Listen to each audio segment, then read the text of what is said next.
Asylum-seeker and refugee voluntary repatriation. Voluntary return can only be facilitated to areas which are considered safe. All of UNHCR services are free of charge.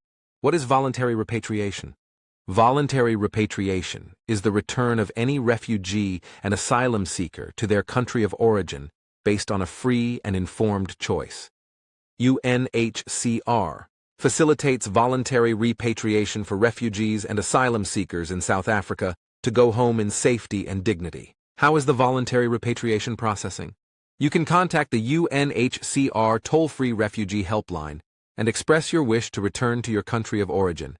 You will be referred for registration and assessment. The following documents are required for registration and assessment: refugee status permits, asylum status permits, birth certificates, affidavits for lone parents traveling with children. Affidavits are required for withdrawal of permits. 2 passport-size photos of each family member.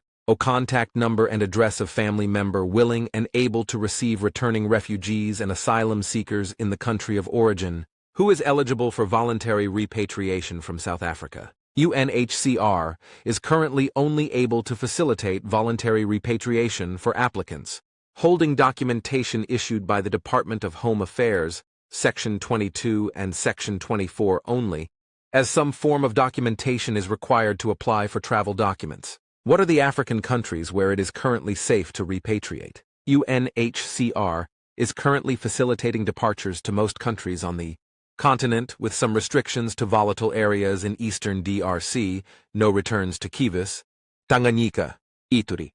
Somalia, returns to central and southern parts only. Ethiopia, situation fast evolving. UNHCR is guided by UNHCR global positions on returns to various areas of origin and will only facilitate returns to safe areas, not to place returnees at risk. How long will the process take? UNHCR attempts to respond and to process all applications for voluntary returns as quickly as possible. But there are no established timeframes. Each case will be assessed individually, as particularities can affect the time required for processing the request. The main causes of delay are operational, noting that the interest has grown much faster than what UNHCR was able to address right away. UNHCR is looking for ways to speed up departures with possible group returns. We have been noticing large number of cases which are unreachable, and this can negatively impact the processing of the request to repatriate.